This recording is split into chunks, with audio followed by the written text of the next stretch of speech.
नमस्कार. रयतेचा दरबारमध्ये आपणा सगळ्यांचं हार्दिक स्वागत. निरनिराळ्या सकारात्मक प्रयत्नांची माहिती आपण आपल्या ह्या कार्यक्रमातून करून घेतो, ज्याला उत्तम प्रतिसाद आम्हाला मिळत आहे, त्याबद्दल अनेक धन्यवाद. त्याच अनुषंगाने मंडळी, मागच्या भागासाठी सुद्धा आम्हाला भरभरून प्रतिक्रिया आल्या. DRDO विषयी आपण मागच्या भागामध्ये जाणून घेतलेलं होतं. DRDOच्या पुणे विभाग म्हणजेच R&D इंजिनियर्स या शाखेच्या कार्यकर्तृत्वाविषयी आपण जाणून घेतलं. आपल्या सैन्याला हालचाली करत असताना वेगवेगळ्या अडचणी येतात, त्यावर मात करण्यासाठीची विविध साधन सामुग्री आणि त्याबाबत संशोधन करून त्याची निर्मिती करणं हे या विभागाचं काम आहे. त्यात वेगवेगळे ब्रिजेस आले, मिसाईल लॉन्चर आहे, शेल्टर आहेत, इत्यादी विविध साधनांचा समावेश आहे. आणि आता ह्या क्षेत्रामध्ये आपला भारत देश निर्यातदार बनला आहे, जगात अग्रेसर आहे. मंडळी, या साऱ्या गोष्टी जाणून आपल्याला आपल्या भारत देशाविषयी खूप छान वाटलं असेल, किंवा आपल्या देशाविषयीचा आपला अभिमान जो आहे ना, तोही वृद्धिंगत झालेला असेल. आणि त्याच अनुषंगाने अशाच प्रकारची वेगवेगळ्या विषयांवरची माहिती जर का तुम्हाला जाणून घ्यायची असेल ना, तर तुम्ही रयतेचा दरबारमध्ये जास्तीत जास्त संख्येने सामील व्हायला पाहिजे. त्यासाठीच एकमेकांना मदत करू, एकमेकांची काळजी घेऊया आणि सगळ्यांचं जगणं समृद्ध करूया. त्यासाठीच रयतेचा दरबार.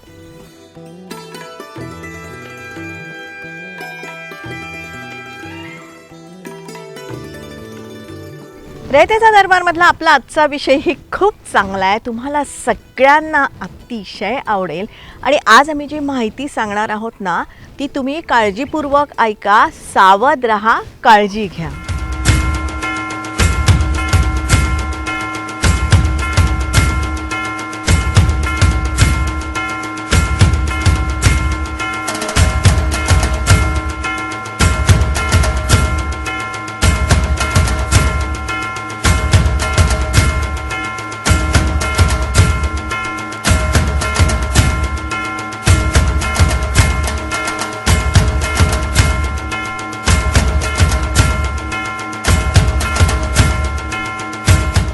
मंडळी, ही दृश्य बघितलीत ना, आजचा विषय काय आहे तेही तुमच्या लक्षात आलंच असेल. Cyber crime. आपण आजच्या भागामध्ये या सायबर क्राईम विषयीची संपूर्ण माहिती जाणून घेणार आहोत.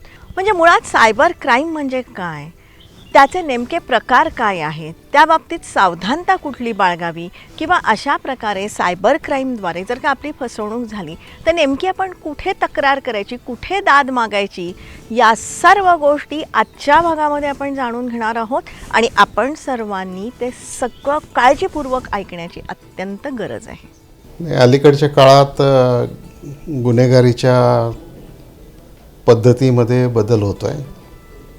इतर अन्य गुन्ह्यांच्या बरोबरीनंच सायबर गुन्हे हे मोठ्या प्रमाणामध्ये वाढत आहेत. आणि याचा जी साधनं आहेत, मग ॲप्स असतील किंवा इंटरनेट असेल किंवा आणखीन दुसऱ्या साधनांच्या माध्यमातून, त्याच्यामधून मग लोकांना आर्थिकदृष्ट्या फसवणे किंवा सोशल मीडियाच्या माध्यमातून मोठ्या प्रमाणामध्ये एकमेकाची बदनामी करणं किंवा काही प्रक्षोभक असा मजकूर प्रसिद्ध करणे, आणि याच्यातून ह्या सगळ्या गोष्टी होत आहेत.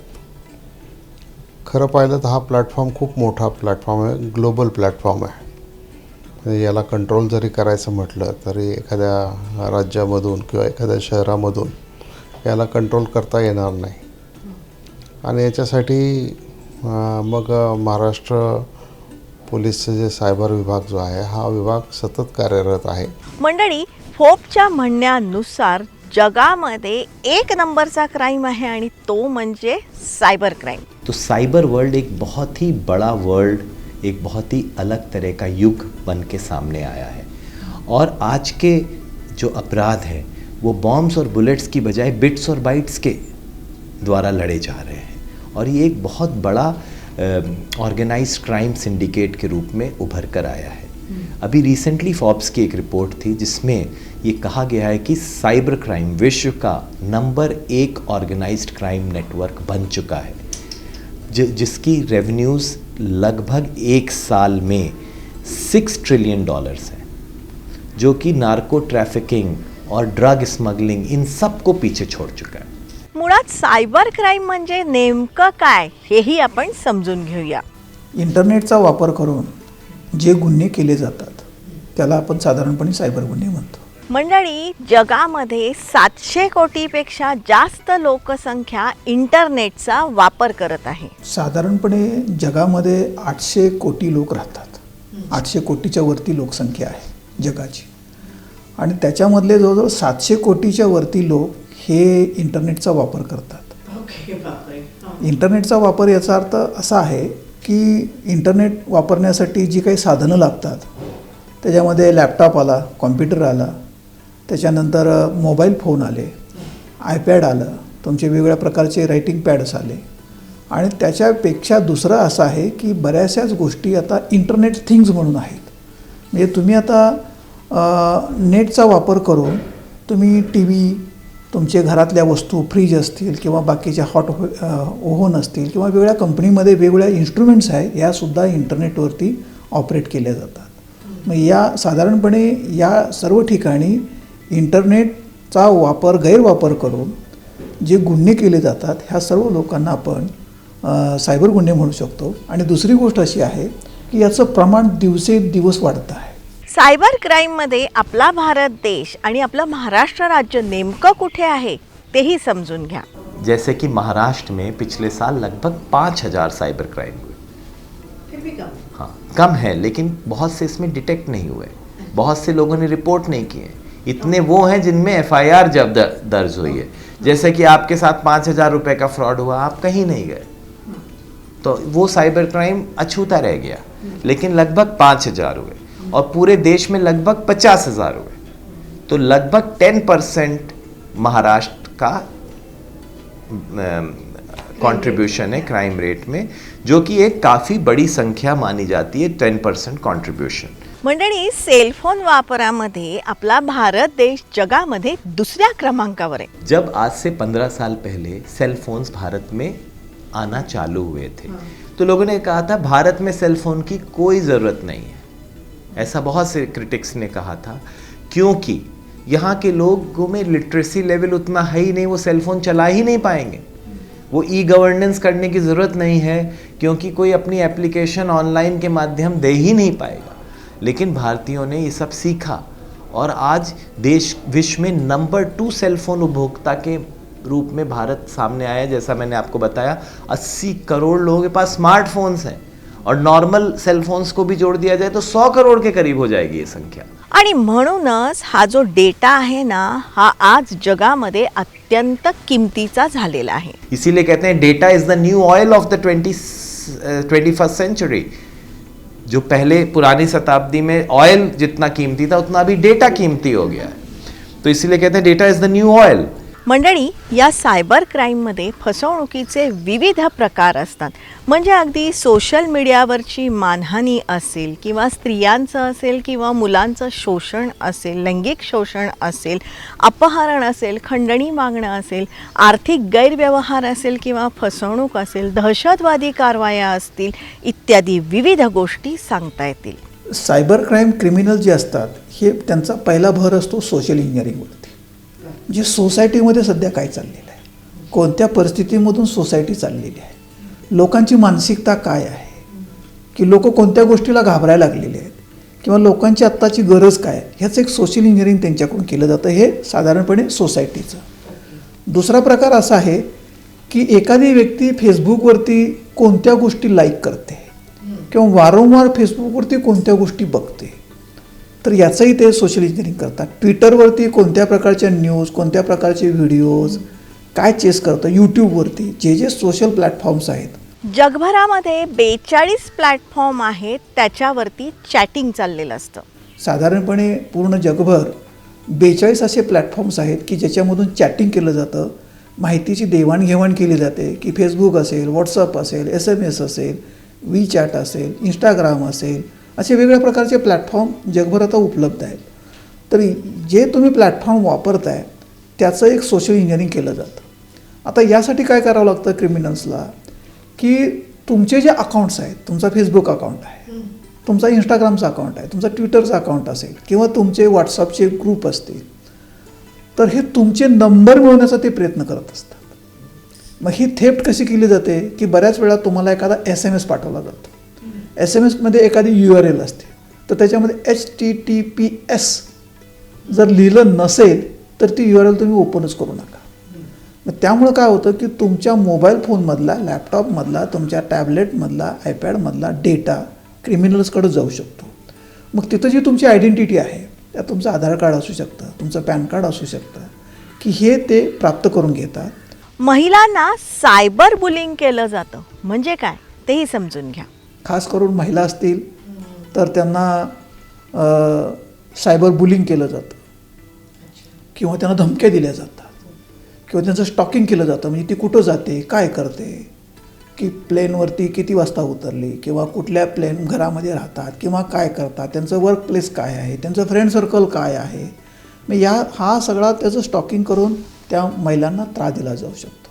बँकांचे फ्रॉड हे तर नित्य होत असतात. बँकचे फ्रॉड, की बऱ्याच वेळेला आपले जे आयडेंटिटी थेफ्ट्स माध्यमातून एखादा SMS पाठवून तुमचा स्क्रीनचा पूर्ण डेटा, तुमची स्क्रीन त्या क्रिमिनल्सकडे जाते आणि तुम्हाला वाटतं की तुम्ही जसं जरी ऑपरेट जरी फोन जरी करत नसला किंवा लॅपटॉप वापरत नसला किंवा तुम्ही जर हे म्हणजे मोबाईलवरून जर फोन बँकिंग जर करत असाल किंवा ॲपच्या माध्यमातून बँकिंग जर करत असाल, तर तिथं जर समजा तुम्ही जर तुम्ही लॉक लावलेला जर नसेल तर तो ओपन करू शकतो आणि तुमच्या KYCचा वापर करून तुमचे पासवर्ड वगैरे हॅक करून ते तुमच्या बँकेमधून पैसे तो काढू शकतो. मध्यंतरी कर्ज देणारं एक ॲप इंटरनेटवरती आलं होतं ज्यामुळे अनेकांची फसवणूक झालेली आहे. लोन ॲप्स मोठ्या प्रमाणामध्ये येत आहेत, ते ज्याच्यामधून कर्ज दिलेलं दाखवतात आणि मग त्याच्यानंतर फोटो मॉर्फिंग करून वगैरे बदनामी करायचा प्रयत्न त्या ठिकाणी केला जातो. तर या संदर्भामध्ये आम्ही गुगलला पण लिहिलेलं आहे, या संदर्भामध्ये आम्ही भारत सरकारला पण लिहिलेलं आहे आणि या संदर्भामध्ये आम्ही रिझर्व्ह बँकेला सुद्धा लिहिलेलं आहे आणि आमचे सायबरचे पोलीस जे आहे ते या माध्यमातून त्या ठिकाणी काम करत आहेत. लोग आपको ऑनलाइन ब्लैकमेल कर सकते हैं, लोग आपकी अश्लील तस्वीरें ले सकते हैं, आपकी नॉर्मल तस्वीरों को मॉर्फ करके अश्लील तस्वीरें बना सकते हैं, आपको लोन देकर ब्लैकमेल कर सकते हैं, आपके की आबरू को नुकसान पहुंचा सकते हैं, आपके बारे में उल्टे सीधे कमेंट्स ऑनलाइन लिख सकते हैं. बहुत सारे तरह के क्राइम्स हो सकते हैं. ऑनलाइन फ्रॉड कर सकते हैं, चाइल्ड पोर्नोग्राफी, नॉर्मल पोर्नोग्राफी, अनगिनत तरह से साइबर क्राइम अपने रूप बदलकर सामने आ रहा है. मंडळी, या सायबर क्राईमपासून बचाव करायचा असेल तर त्याच्यावरती एक महत्त्वाचा उपाय आहे आणि तो म्हणजे सावधानता. म्हणजे काय तेही समजून घ्या. कोणत्याही परिस्थितीमध्ये OTP शेअर करता कामा नये. OTP अशी फॅसिलिटीज आहे की बँक तुम्हाला विचारते की बाबा ही तुम्ही रिक्वेस्ट पाठवलेली आहे काय, तुमचे हे पैसे इकडे पाठवायचे आहेत, तर तुम्हीच विचारलंय किंवा तुमचीच रिक्वेस्ट आहे का हे कन्फर्म करण्यासाठी OTP पाठवला जातो. अगर आपको कोई लिंक भेजी गई, मान लीजिए एक बहुत खूबसूरत महिला की तस्वीर के साथ भेजा कि आइए मुझसे बातें कीजिए, तो इसमें बहुत सारे पुरुष हो सकता है उस लिंक को क्लिक कर दें कि चलो इस महिला से मुझे बात करने का मौका मिल रहा है. इस तरह लुभावनी हनी ट्रैप करके आपको लिंक्स भेजी जाएंगी या फिर ये कहा जाएगा आपने 20 लाख रुपए जीते हैं, तुरंत इसमें क्लिक कीजिए और अपना इनाम क्लेम कीजिए. तो ऐसी लिंक्स को आपको बिल्कुल भी क्लिक नहीं करना है. दूसरा, अपने सेल फोन का पासवर्ड आपका ताला चाबी है, इसकी चाबी और ताला आपका स्ट्रांग होना चाहिए. एअर तिकीट ज्या वेळा काढता तर तुम्ही ते डिस्ट्रॉय करायला पाहिजे. तुमचा जो बोर्डिंग पास आहे तो तुम्ही प्लेनमधून बाहेर आल्यानंतर तो डिस्ट्रॉय करून टाकाल. तुमचं काम संपल्यानंतर तो डिस्ट्रॉय करून टाकायला, नेटवरती असतो तो तुम्ही तो डिस्ट्रॉय करून टाकायला पाहिजे की जेणेकरून तो अनसिक्युअर्ड एन्व्हायरमेंटमध्ये जाऊ नये आणि त्याचा कोणतर गैरवापर करू नये. दुसरी गोष्ट अशी आहे की बऱ्याच ठिकाणी आपण आता ट्रेनमध्ये फ्री वायफाय सुविधा दिलेली आहे, तर त्याचा वापर जेव्हा तुम्ही करत असता एक तर त्याचा वापर करू नये. फ्री वायफाय सेवेचा जर करत असाल तर जेव्हा तुमचा वापर संपतो तेव्हा तुम्ही ते फ्री वायफायचं जे आपला वायफायचा जो आयकॉन असतो तो आपण बंद केला पाहिजे. आवश्यकता नसेल ना तर आपलं गुगलचं लोकेशन तुम्ही बंद ठेवा आणि उगाचच तुमचा डाटा कोणालाही शेअर करू नका. कुणी कुठलीही लिंक पाठवली असेल ना तर ती ओपन करण्याच्या आधी HTTPS हा एस जो आहे ना हा महत्त्वाचा आहे. हा एस तिथे आहे की नाही हे जाणून घ्या आणि एस असेल तरच ती लिंक ओपन करा. एस म्हणजे सिक्युरिटी असते.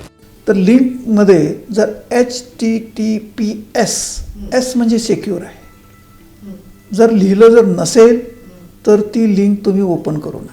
मंडळी, इंटरनेटद्वारे जर का तुमचे पैसे चोरीला गेले असतील ना तर 3 तासाच्या आत त्या बाबतीतली तक्रार नोंदवण्याची आवश्यकता आहे, हे समजून घ्या. जर तुमचे पैसे जर चोरीला गेले किंवा बँक अकाउंटमधून जर गेले असतील तर लगेच गोल्डन आवर्स त्याला म्हटलं जातं की 3 तासाच्या आतमध्ये जर तुम्ही हे cybercrime.gov.in याच्यावरती जर तुम्ही रजिस्टर केली तुमची कंप्लेंट तर त्या ठिकाणी आर्टिफिशियल इंटेलिजन्स लावून ज्या कल्प्रिटच्या अकाउंटवर ज्या गुन्हेगाराच्या अकाउंटवरती तुमचे पैसे गेलेले आहेत ते अकाउंट फ्रीज करण्यात येतं.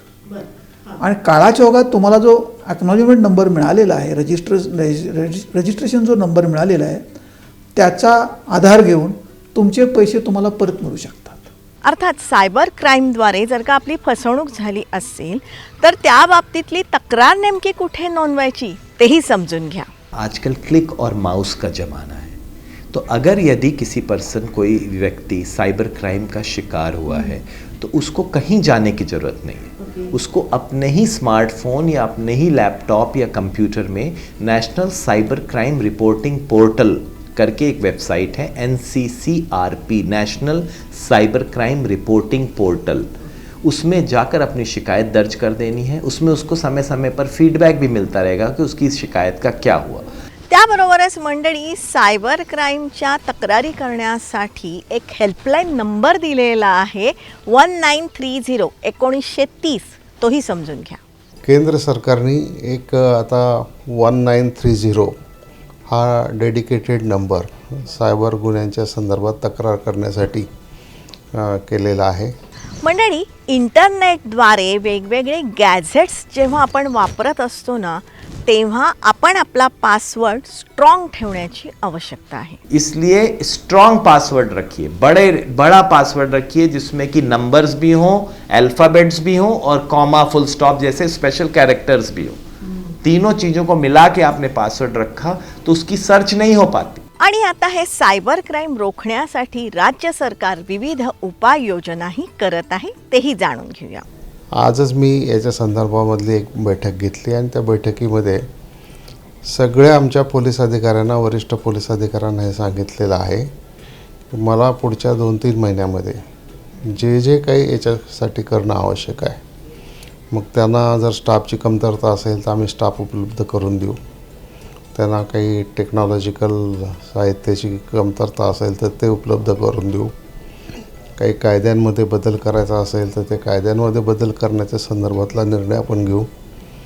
आणि हे सगळं करण्याच्या दृष्टिकोनातून आम्ही प्रयत्न करतो आहे. आपल्या राज्यामध्ये प्रत्येक जिल्ह्यामध्ये सायबर पोलीस स्टेशन आहे, हेही समजून घ्या. आज महाराष्ट्रामध्ये प्रत्येक जिल्ह्यामध्ये सायबरचं डेडिकेटेड पोलीस स्टेशन आहे. मुंबईमध्ये सायबरची 4 डेडिकेटेड पोलीस स्टेशन्स आहेत आणि या सगळ्याच्या माध्यमातून आम्ही हे काम करतो. सरकार जनतेच्या बरोबर आहे, जनतेने सुद्धा याच्यामध्ये मदत करायला पाहिजे. आणि मंडळी, या सायबर क्राईममधून बचावासाठी जनजागृती अत्यंत महत्त्वाची आहे. जनजागृती जास्त मोठ्या प्रमाणात व्हायला पाहिजे आणि हे खूप मोठं संकट आहे याच्यामध्ये. म्हणजे अगदी लहान मुलंसुद्धा ह्या लोन ॲपमधून कर्ज घेतात आणि वेगवेगळे गेम खेळतात. हे आईवडिलांनी याची पण काळजी घ्यायला पाहिजे आणि जास्तीत जास्त जनजागृती करून हे कसं घडणार नाही याचा एक प्रयत्न करायला पाहिजे. त्या दृष्टिकोनातून आम्ही पोलीस दल काम करतो. नागरिकांचं सुद्धा सहकार्य याच्यामध्ये मिळालं पाहिजे. आणि जरी तुमची फसवणूक झाली ना तरी घाबरू नका, हे गुन्हेगार नक्की पकडले जातात. कोई भी साइबर क्राइम करता है उसको लगता है इंटरनेट इतना बड़ा अथाह समुद्र है कि उसमें हमें कभी पकड़ा नहीं जा सकता, हम एनोनिमस हैं. लेकिन ये सबसे बड़ी भूल है. इंटरनेट में कोई भी एनोनिमस नहीं है, बल्कि हाँ लिंक है, ट्रेस है, पर उस ट्रेस को पकड़ने वाली पुलिस चाहिए. आप समझिए, फिजिकल वर्ल्ड में फिर भी आपके ट्रेस खत्म हो सकते हैं. मान लीजिए आप कहीं गए, वहां पे आपने फिंगरप्रिंट छोड़ दी, लेकिन वो फिंगरप्रिंट बाद में आपने मिटा दी, तो आपका ट्रेस खत्म. लेकिन इंटरनेट में अगर आपने कोई क्राइम किया है तो आप कभी भी अपने पद चिन्हों को मिटा नहीं पाएंगे, अपनी फिंगरप्रिंट्स मिटा नहीं पाएंगे. इसको कहते हैं ट्रेसिंग द क्रिमिनल. तो क्रिमिनल को अगर हम ट्रेस करना चाहते हैं तो उसमें हम जो उसका यूनिक फीचर होता है उसको हम आईपी एड्रेस बोलते हैं, इंटरनेट प्रोटोकॉल एड्रेस. वो हमें बता सकता है किस स्थान से, किस कंप्यूटर से ये क्राइम किया गया है. उसको छुपाने के भी कई तरीके हैं, जैसे वीपीएन, प्रॉक्सी बाउंसिंग इत्यादि, लेकिन उसके भी तरीके हैं. तो कोई भी, इसीलिए कहा जाता है internet never forgets, internet never forgives. अशा प्रकारचा गुन्हा झाल्यानंतर लोकांनी घाबरून जायची काही गरज नाही. घाबरायची काही गरज नाही. हे काही क्रिमिनल्स येऊन तुमच्या घरात काही घुसत नाही आहे. तुम्ही जर तुमची स्क्रीन जर बंद ठेवली, OTP कोणाला शेअर जर नाही केला, एनी डेस्कचा वापर केल्यानंतर ते बंद करून ठेवला, कुठल्याही प्रकारचे सार्वजनिक प्लॅटफॉर्म्स आहेत या ठिकाणी सेल परचेस करत असताना रिव्ह्यूज बघून ते करायला पाहिजे. जर रिव्ह्यू जर खराब असतील तर त्या ॲपवरून कोणत्याही प्रकारची ॲक्टिव्हिटी करायला नाही पाहिजे. या छोट्या छोट्या गोष्टी जर केल्या तर निश्चितपणे सायबर गुन्हेगार तुमचं काही करू शकणार नाही. काही याच्यामध्ये जास्तीत जास्त लोकांचं एक प्रबोधन करणं हाच मार्ग याच्यामध्ये जास्त आहे. बाकी त्याला नियंत्रित करण्याच्या दृष्टिकोनातून तसं पाहिलं तर आजच्या तारखेला साधनं फार कमी आहे. सगळ्यांनी सावध राहून याच्यापासून एक स्वतःचं संरक्षण केलं पाहिजे. कुठल्याही आमिषाला बळी पडता कामा नये, एवढंच माझं या निमित्ताने आव्हान आहे. तेव्हा मंडळी, सायबर क्राईमला अजिबात घाबरू नका, सावध राहा. आणि कुठे जर का आपली फसवणूक झाली ना तर 1930 नंबरला लगेच कॉल करा, आपली तक्रार नोंदवा. आणि त्यातूनही जर का तुम्हाला तक्रार नोंदवायची असेल ना तर NCCRP या पोर्टलवरती तुम्ही नक्की जा आणि तिथे तुमची तक्रार नोंदवा. मंडळी, हे जे सगळे गुन्हेगार आहेत ना हे नक्की पकडले जातात, हा विश्वास तुम्ही बाळगा. पण त्याचबरोबर काळजी घ्या, सावधानी ठेवा आणि त्याचबरोबर आपल्या मुलाबाळांवरतीही लक्ष ठेवा. त्याच अनुषंगाने तुम्हाला जर का अधिक माहिती पाहिजे असेल ना तर तुम्ही आमच्याशी संपर्क साधू शकता. संपर्काचा आमचा पत्ता आहे रयतेचादरबार@gmail.com. जरूर आमच्याशी संपर्क साधा. तुमच्या काही प्रतिक्रिया असतील, तुमच्याकडे काही माहिती असेल ती तुम्ही आमच्यापर्यंत जरूर पोचवा. मंडळी, रयतेचा दरबारमधली ही जी सगळी माहिती आहे ना ही अत्यंत उपयोगाची आहे. हे तुम्हाला वारंवार बघता यावी म्हणून यूट्यूबवरती आमचे चॅनल आहेत, जनता दरबार आणि रयतेचा दरबार. हे दोन्ही जे चॅनल आहेत ना ते तुम्ही सबस्क्राईब करण्याची गरज आहे. रयतेचा दरबार आम्ही प्रसारित करत असतो दर सोमवारी रात्री 9 वाजता सह्याद्री वाहिनीवरून. सोमवारचाच हा एपिसोड आम्ही पुनः प्रसारित करत असतो दर शनिवारी सकाळी 8 वाजता सह्याद्री वाहिनीवर.